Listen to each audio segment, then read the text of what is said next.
So ayun mga kababayan, what's up na naman for another video at nagbabalik muli ang inyong lingkod. Of course, walang iba ako hindi si Birador Pikwa, no? At your service mga kababayan.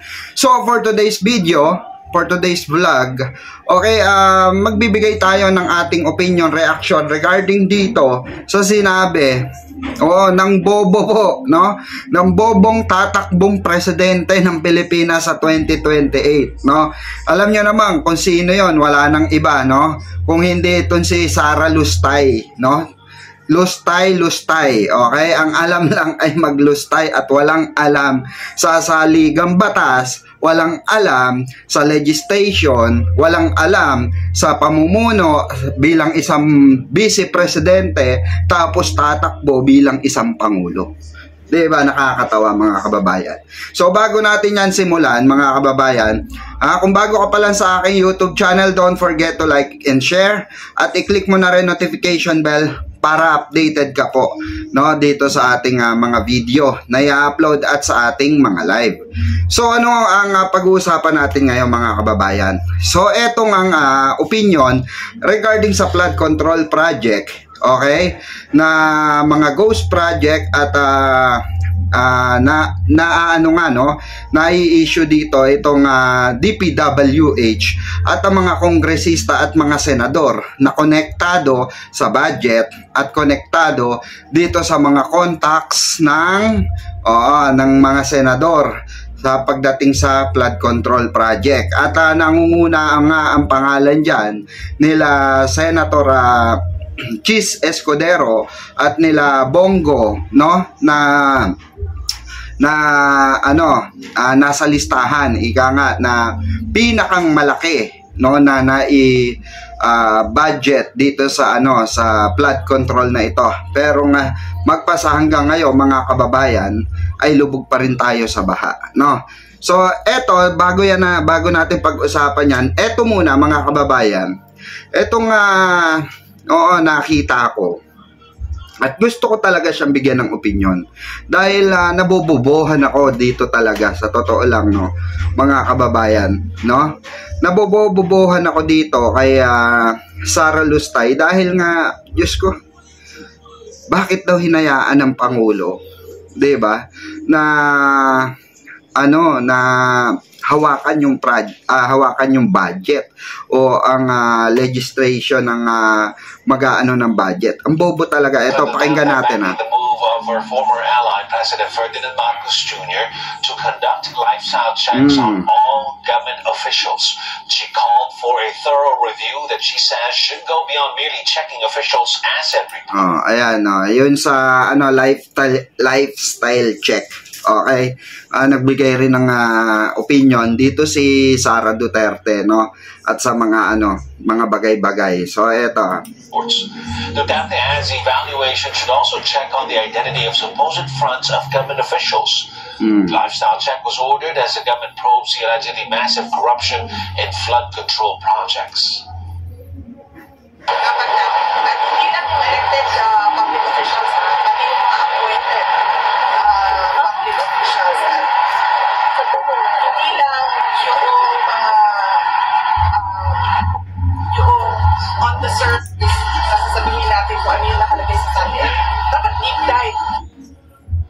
Public Works Secretary Manuel also backing the lifestyle review of officials. The palace has said the check would start with the performance agency, which faces intense scrutiny over its infrastructure projects. Open naman po. I think mabuti naman po at pagkita natin lahat lifestyle check ng ating mga tauhan dito sa department. Okay lang, siguro. Dapat isusulong dapat agad-agad po. Open naman po sa public ang gagawin na lifestyle check. Oo, tama lang naman. Hindi, alam nyo sa mga kababayan natin nanonood, alam nyo, sa totoo lang, kailangan naman talaga. Kailangan naman, ever since naman kailangan. Hindi lang ginagawa talaga ng mga namuno noon. Katangi-tangi lamang po si Pangulong Bongbong Marcos, mga kababayan, ang nito, okay, ang nagsulong nito at nag-push nito yung lifestyle check. At the same time, yung flood control, no, issue, ay siya lamang po ang nakagawa nito. Okay, siya lamang po ang nambraso sa mga ganito at wala siyang pakialam ang ating mahal na Pangulo kung sino ang mga masagasaan niyang tao rito, no? Oo, balagbaga na, ika nga, 'di ba? So, eto dito nyo makikita mga kababayan na ang ating Pangulo ay isa sa nagpapakita na totoong Pilipino. Okay? Dugong Pilipino. Bakit po? Dahil mahal niya ang mga Pilipino at gusto ng ating mahal na Pangulo na mabuksan ang issue na ito para sa pangkalahatan. Para po, 'di ba? Open book. Okay, itong mga nakaupo sa serbisyo kung sila ba ay nangungurakot or bakit malaki ang pumapasok sa kanilang income, 'di ba? Ang lifestyle nila ay hindi mo 'di ba? Hindi mo maintindihan kung saan nanggagaling ang mga pinagagasto sa mga lifestyle nito, 'di ba? So dapat lang agree naman si Manuel Bunoan, okay? Ang secretary ng nitong DPWH na i-open din yung kanyang SALN. At ang sabi nga niya, 'di ba, 3 years pa lang siya dito sa administrasyong ito. So parang confident siya rito. Pero malalaman natin 'yan kung may mga mahuhungkat pa ng mga assets. Pero inaabangan nga ng lahat mga kababayan, no? Ito pong etong sa mga senador, 'di ba? Ito sa mga senador na kailangan talaga mabigyan ng karampatang no? Pagsisiyasat, reliable sa yung regarding sa mga reliable assets na nila, 'di ba? Pinresinta nila, 'di ba? So kung may mga nadagdag pa diyan, for sure yan, may mga nadadagdag diyan. Nako, pasalamat talaga sila wala si Senator Trillanes, mga kababayan. Dahil kung naandyan si Senator Trillanes, nako, 'di ba? Baka bumulong si Senator Trillanes, no? Hindi natin alam. 'Di ba, magkaibigan naman 'yan, no? Baka napabulong si mo para masakote ang mga 'yan, ipa-open mo yung SALN lahat, 'di ba? O lifestyle check. Okay, so tuloy natin. The Philippine Senate President wants lifestyle checks for all government officials, including lawmakers. Escudero says he fully supports the president's order, saying public officials shall not indulge in extravagant or ostentatious display of wealth in any form. Meanwhile, Senator Risa Ontiveros urges President Marcos to take it a step further and disclose the statement of assets, liability, and net worth, or SALN. Kung nag-utos si Presidente ng lifestyle check, magandang halimbawa at magpapakita din ng pamumuno kung kasamang ibubunyag yung kanyang SALN. Willing akong gawin yon, mas willing pa nga kung sama-sama kami sa minority para ipakita na collective responsibility ito. The Philippine Contractors Accreditation Board asserts its licenses are not for sale. This following Senator Panfilo Lacson's allegation that the board is offering accreditation for sale at a starting price of 2 million pesos. PCAB says it is aware of individuals misrepresenting themselves as the board's official personnel, and they could be behind alleged irregularities in the licensing and accreditation of contractors. The board adds it is actively investigating these fraudulent activities and working with authorities to protect the industry. It urges contractors and the public to be vigilant and to report any suspicious offers to the board. Tama naman, tama. The Tax Bureau begins lifestyle checks on contractors who are flaunting their lavish assets in public. Let's get more details from our correspondent, Arlene Delgado. Arlene? Yes, Ron, the Bureau of Internal Revenue said it is conducting a lifestyle check on contractors who are publicly flaunting their assets. This comes after President Ferdinand Marcos Jr.'s order to conduct lifestyle checks on all government officials amid the ongoing probe into anomalous. Actually, mga kababayan, ako para sa akin, yung mga nasa nasa government, yung mga government employee na nasa mataas na posisyon, like for example BIR, Ayan, yung mga namumuno dyan. Ano pa, basta yung mga government, na lower ground. Okay? Kasi dyan nag-uumpisa, sa totoo lang mga kababayan.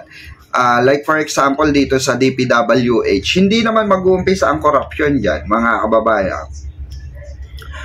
Kung hindi sa mga trabahador. Kung hindi sa mga nasa loob. Okay? Siyempre, kailangan nilang dumiskarte dyan para magkapera sila. Diba? I'm sure marami dyan.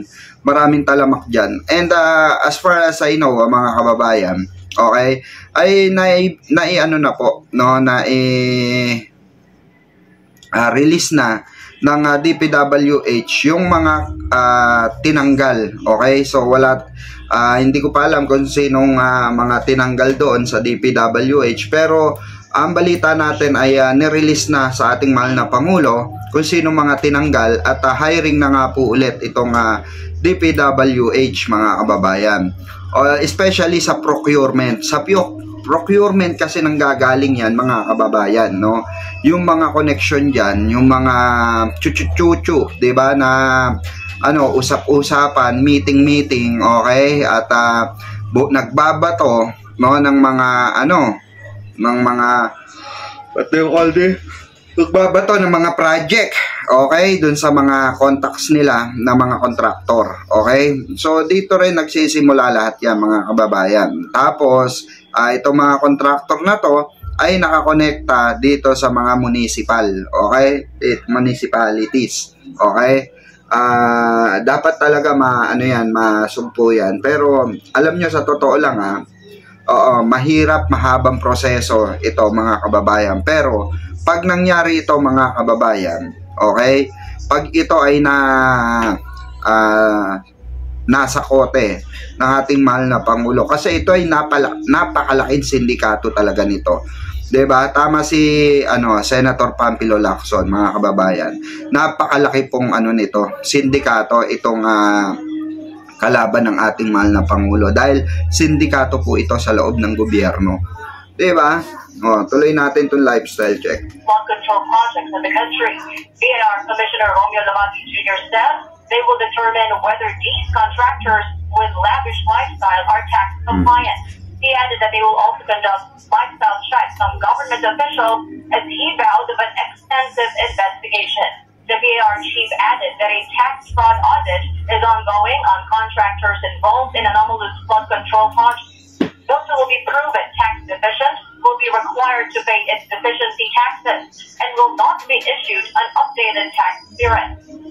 So disqualified in the government procurement and final settlement for existing government contracts, they won't face tax evasion cases, according to the deficiency tax assessment against contractors who will be proven involved in ghost flood control projects. Back to you, Ron. Thank you very much, Arlene Delgado. Curious pa kayo sa anong pagiging movie writer? Kaya mga kababayan, kayo ba sa tingin nyo, dapat ba talagang i-lifestyle check ang lahat? Ako, para sa akin, suportado ko si mahal na Pangulo dyan. At marami naman nakasupport sa ating mahal na Pangulo. Dahil nga dito sa, diba? Mga anomalyang proyekto ng mga ghost project dito sa DPWH. Pero kaugnay nga niyan, mga kababayan, no? Syempre meron rin sinabi si Attorney Claire Castro regarding dito sa sa lifestyle check, at nagbigay siya ng mga puntos kung paano ang gagawing lifestyle check at paano ang proseso. So ito, pakinggan natin, mga kababayan. Magandang araw, Malacanang Press Corps. Ipinag-utos ni Pangulong Ferdinand R. Marcos Jr. ang pagkakaroon ng lifestyle check sa lahat ng mga opisyal sa gitna ng investigasyon patungkol sa maanumalyang flood control projects. Kasabay nito, binigyan diin ni Pangulong Marcos Jr. ang tuloy-tuloy na pag-check sa mga records ng DPWH kaugnay sa mga maanumalyang proyekto. Ongoing din ang investigation ng pamahalaan upang matukoy ang mga nasa likod ng mga proyektong dapat sana ay makakatulong sa solusyon ng malawakang pagbaha sa bansa. Sa ngayon,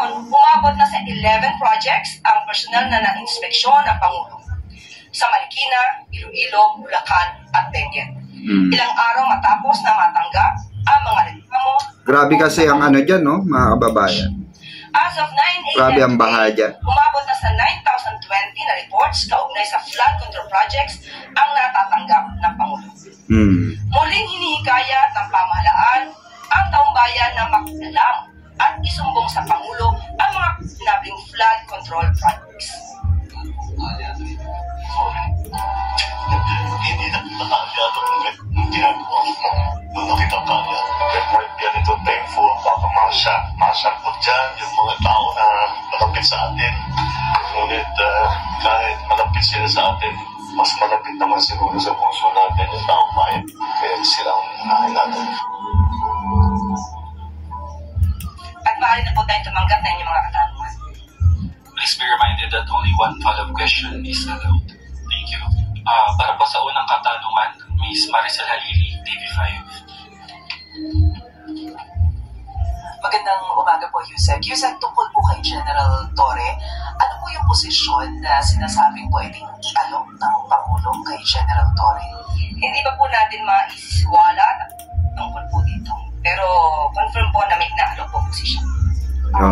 But may we know the reason or what convinced the President to relieve General Torre as PNP chief? We all know na nagkaroon po sila ng issues between NAPOLCOM and General Torre. But what really convinced the President to remove him? Maliwanag lang po siguro ang pagkakasabi ni Secretary John V. Trimulya kahapon at mayroon mga issues na hindi na pagkasunduan at we just have to respect the wisdom of the President on this matter. Sorry, just one quick follow-up po. Pero, ganun po ba katindi yung naging issue? Because despite the things that were accomplished by General Torre, he led the arrest of former President Duterte, kay Pastor Kibuloy, and this messy transition could have been prevented if the position was announced first, the new position was announced first before he was relieved. So, what really happened? Huwag naman natin masabi nagkaroon ng messy transition because nagkausap naman po sila at alam po natin na naiintindihan ni General Torre kung ano yung naganap at nirespeto rin po niya kung ano po yung naging desisyon ng Pangulo. Sorry ma'am, alam ko hanggang 2 questions lang, but quick follow-up. Is it a cabinet position po yung i-offer kay General Torre? Ibibigay po namin na detalye kapag po naayos na po at nabigay na po ang pagsang-ayon ni General Torre. Salamat po, Yusek. Thank you. Luisa Cabato, Inquirer.net. Good morning po, Yusek. Ano pong reaksyon ng Malacanang sa sinabi ng Makabayan Bloc na yung pagkaalis po kay Torres sa posisyon shows that there are widening cracks sa Marcos administration? Hindi po yan nangyayari at hindi po yan ang nakikita natin dahil sabi nga po natin si General Torre ay napakagaling na public servant at maaari po pa rin siyang magsilbi sa bayan. So hindi po natin nakikita na kung ano yung nakikita ng Makabayan Bloc. Thank you. Tristan Otalo, Newswatch Plus. Hi, Yusek. Good morning po. Si Davao Acting Mayor Baste Duterte sa isang interview po sa The Netherlands ay kinwestiyon yung motive ng flood control probe ng Marcos administration. He even said that it is a PR stunt kasi ginagawa niyang press release yan ngayon, PR stunt, and arguing that Marcos cannot escape accountability after 3 years in office. So maybe the question is, how does Malacanang want to assure the public that this probe is not just for image cleansing? Sino po yung sinabi yung public official? Mayor Baste po. Nasaan po siya ngayon? Nasa The Netherlands. Wala po sa Davao City. Okay. Sinasabi niya po na ito yung PR stunt. Manood na naman po siya. Thank you po. Next is Alvin Baltasar, Radyo Pilipinas.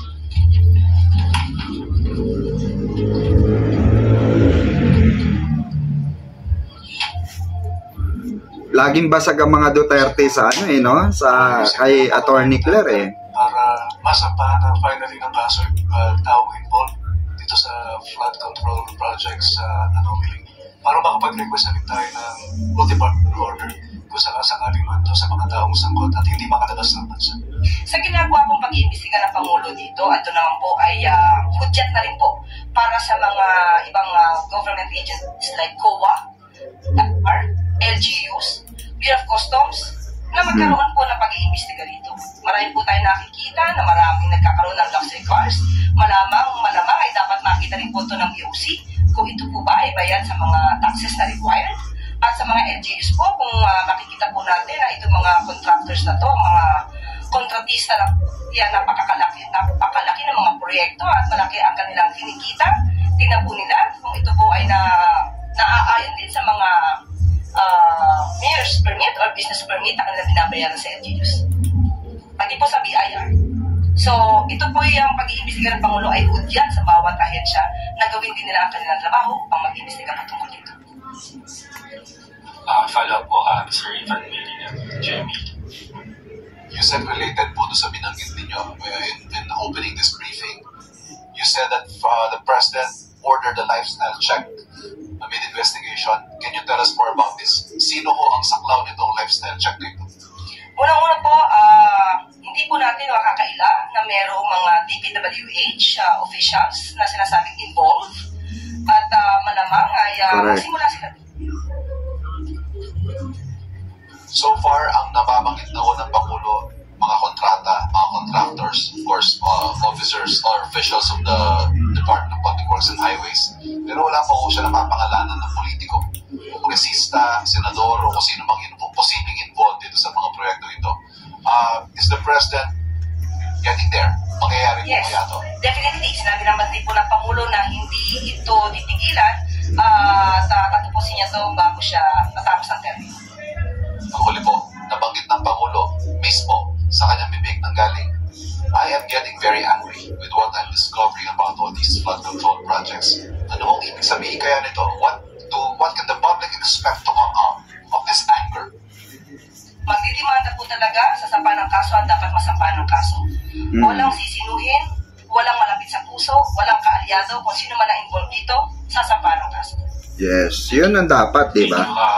Yan ang maganda kay Pangulo talaga. Yan ang magandang gawin ng Pangulo. Lifestyle check. Sa bawat ahensya, meron naman po na pwedeng magkaroon ng lifestyle check. Ang Ombudsman pwedeng mag-initiate. Ang BIR pwedeng mag-inspect, magkaroon ng lifestyle check. Sa bawat ahensya na may sakop sa kanya, DPWH, pwede rin po.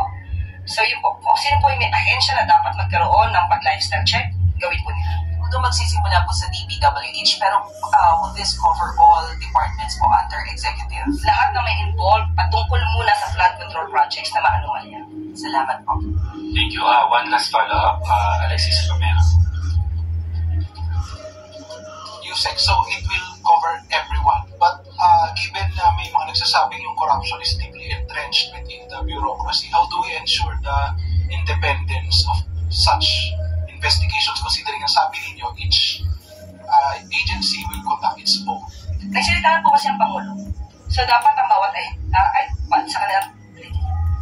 Asahan po natin dapat at bigyan po din natin sila ng karampatang tiwala. At kapag may nakita din tayong anomalya sa kanilang pag-iimbestiga, magiging passionable rin po ang kanilang pagtatrabaho at malamang masama din sila sa pag-iimbestiga. So you can guarantee that this will be independent and it will not be partisan? Definitely. Salamat po. Maraming salamat po. Para po sa susunod na katanungan, Anab Joe, GMA News Online. Good morning, ma'am.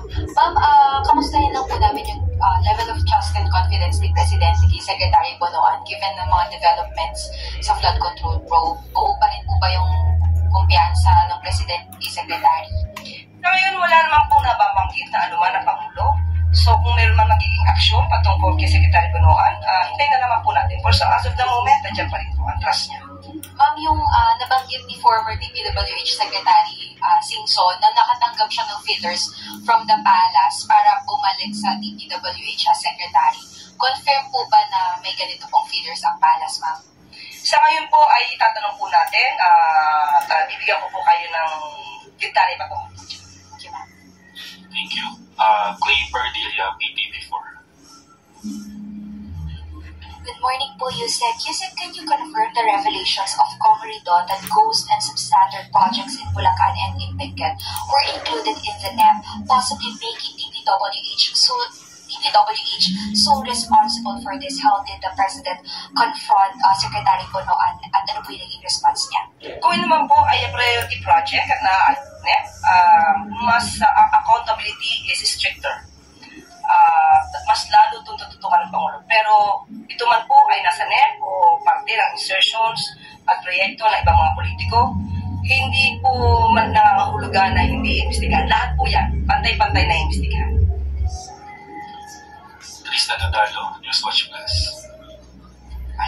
Yusek, on another topic lang po, yung legal counsel ni former President Rodrigo Duterte, si Nicholas Kaufman, na-interview po siya and sinabi niya na he is asking na makapag-usap with the Philippine government. He said, I want to negotiate the former president's return now to the Philippines. Will Malacanang even open its doors to this request of Mr. Kaufman? Wala pa pong request kami natatanggap. But kung dumating man po yung request, ma'am, willing ba ang Malacanang makipag-usap? It's so hypothetical right now. So, magbigay muna siya ng request. Thank you. Bettina Onite, Manila Bulletin.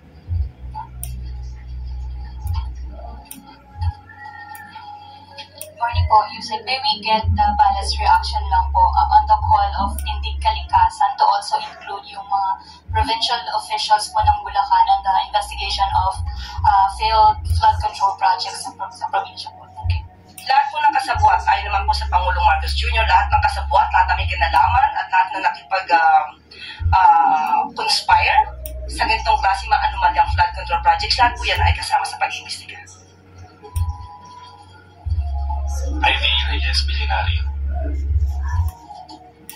Good morning po, Yusek. DPWH Department Order 148 amends the responsibilities of key officials and Undersecretary Roberto Bernardo is out of the list. Wala rin po siya sa official director ng DPWH. Can you confirm po if he's still with the DPWH? As of now, on medical leave siya. Yun pa lang yung update natin. Thank you po. Follow up na lang din po. Yung pong contractors sa Benguet rock netting project at Rockshell project ay dating tumakbo po under Partido Federal. May comment po ba ang panas on this? Kaalyado o hindi kaalyado, kung sila po ay kasangkot sa mga anomalyang project, paiimbestigahan ito. Thank you po. Tuesday, DCWB. Lumabas po ma'am sa ilang reports recently na nag-submit si Mayor Benji Magalong kay Presidente ng documents folder of some anomalous flood control projects. Ito na po ba yung sinasabi before ni Mayor Magalong na may 57 di umano na mga mambabatas yung hinihinalang sangkot dyan sa ilang mga proyekto na yan? At kung sakali ma'am na kay Presidente na at pinag-aaralan na yan, ipapatawag ba niya for a one-on-one meeting si Mayor Magalong para malinawan yung mga dokumento na yan? Opo, nakapag-submit po ng mga dokumento si Mayor Magalong ay Pangulo at ang Pangulo naman po ay open na makausap si Mayor Magalong. Kahit naman po sino ay open ang Pangulo kung ito naman po ay patungkol sa mga anomalyang flood control project. So, kahit sino po, lalo-lalo po si Mayor Magalong, welcome po ang Mayor para makausap po ang Pangulo patungkol po siya. Another follow-up, ma'am.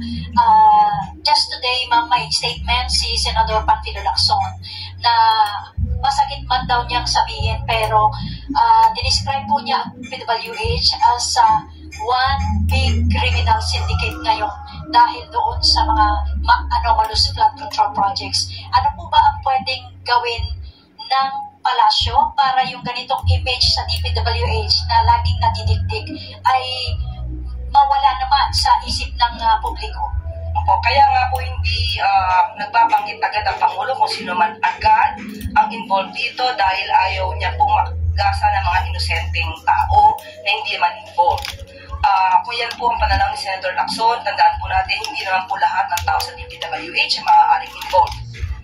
At katulad ng ginagawa po ng Pangulong Marcos Jr., pinapaimbestigahan niya po lahat para po malinis at maiayos kung ano po ang naging pagkakamali sa mga maanumalyang flood control projects. Thank you, ma'am. Salamat. Eden Santos, Net 25. Yusek, good morning po. Sa kabila po ng paulit-ulit na sinasabi po ng gobyerno, especially ng Malacanang, na lahat ng involved sa anomalya po sa flood control projects ay kakasuhan kapag talagang napatunayan po na sangkot sila. Sabi po ng ilang mga kritiko ng administrasyon, itong investigasyon daw po sa anomalya sa flood control projects ay pauuwi lang din sa mga Duterte. Ano po ang reaction ng palasyo dito? Ba't naman nila masasabing mauwi sa mga Duterte? May kinalaman ba mga Duterte sa mga maanumalyang flood control projects? Kung mayroon po, malamang makasuhan din sila. Thank you po. Salamat. Christian Bascones, PRTV.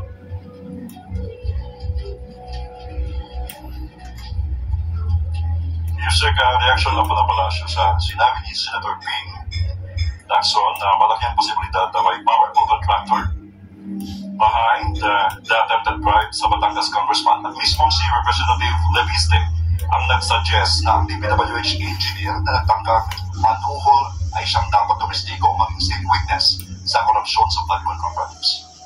Kung sino man po ang behind dito, mas maganda po na makausap din po ng Pangulo si Congressman Leviste at kung ano ang kanyang mga nalaman kasi personal po siyang nakahuli dito kay district engineer. At most probably, may mga contractor na napanggit dito.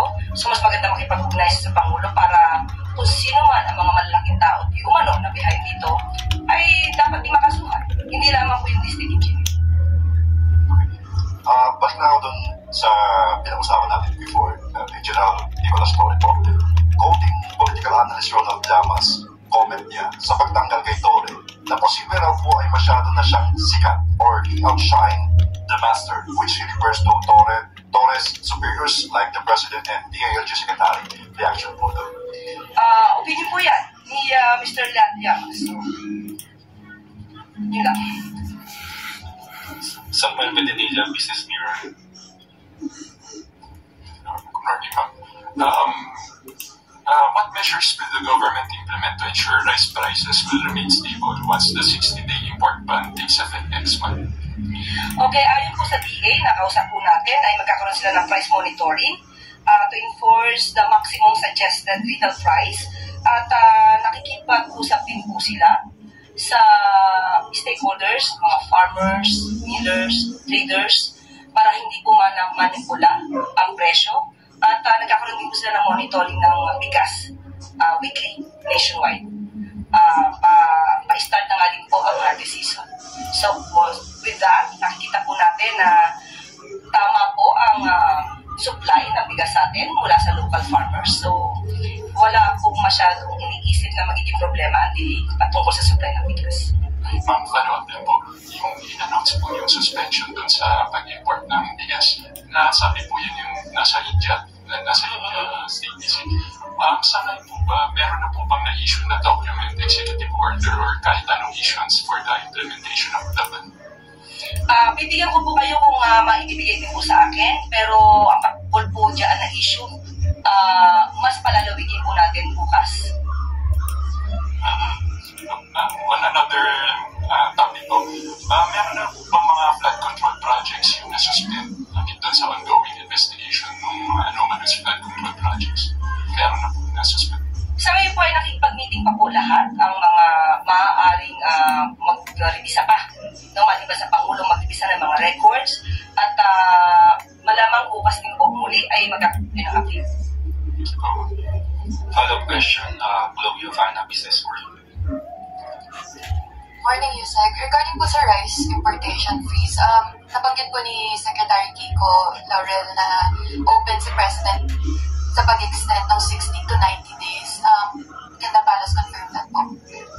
Ngayon po, opinion po yan ni Secretary Kiko, pero magkakaroon pa po ng meeting. Muli, ang issues na to ay ibibigay po natin ang update by tomorrow. So, as of now po, yung pa rin pong 60? Yes. Opo. Thank you. Thank you. Next is Alvin Baltazar, Radio Pilipinas.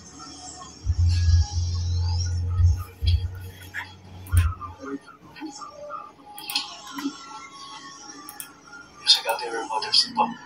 Yusek, we heard that the President will go to Corpon details about dun sa trip niya sa Cambodia? Opo, confirm po na aatin po ang ating Pangulo sa Cambodia sa September 7 to 9. Ang detalye po ay ibibigay na lang po ng Department of Foreign Affairs. State visit. Alexis Romero, Philippine Star. Medyo related, Yusek. Will the President attend the UN General Assembly late next month? Confirmed. Opo. Attend po. And what will be his goal in undertaking that trip? Ang mga detalye po nito ay ibibigay na lang po natin at ipapasa po natin sa DFA. Salamat po. Trista Natalo, Newswatch Plus. Okay. Answer ng Bombo Radyo. Jose, good morning. Balik po doon sa issue ng reaction lang po from the palace, yung nangyaring panunuhol po ng isang district engineer from Batangas kay Representative Leviste. Accordingly po, itong mga district engineer po ay ginagamit na bagman ng mga malalaking kontratista. Ano po yung reaction ng Malacanang? Kahit po naging bagman lang ang naging papel nila, kasabuan pa rin po sila. So, muli panawagan ng Pangulong Junior sa taong bayan, kung kayo may kinalaman, kung sino man ang maaaring dapat na makasuhan, isumbong lamang po sa Pangulo. Maraming salamat, Yusek. Ayan malinaw na malinaw mga kababayan na papakasuhan ng ating mahal na Pangulo. Okay, itong mga sangkot sa flood control project and sa lifestyle check, okay? Lahat yan mga kababayan, ang kagandahan dyan, ang ating mahal na Pangulo na si PBBM ay talagang desidido na linisin, okay? Itong mga maanumalyang project na ito. Linisin ang hanay ng gobyerno ng mga korap, okay? At makasuhan nga regarding sa mga ganitong klase ng panlalamang sa ating mga Pilipino, di ba? So, ayun, hanggang dito na lang muna natin tatapusin ang ating video mga kababayan. Maraming salamat sa mga tumutok. Okay, at shoutout sa inyong lahat dyan. Okay, at sa mga subscriber natin, maraming salamat po. And once again, ito po ang inyong lingkod, Birador Pico at your service. Magandang hapon, magandang gabi, umaga, sa mang kayong sulok ng mundo naroon. Maraming salamat po. Mabuhay po kayong lahat.